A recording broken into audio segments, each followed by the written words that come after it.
केहू बने स्पीडीएम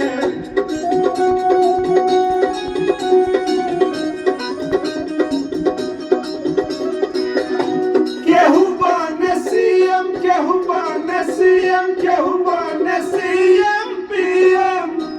केहू बने स्पीडीएम राकेश चंचल पूजे सुबह समावा सुनले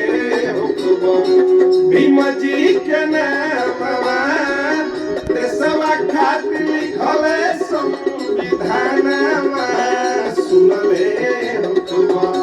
भीम जी के नामवा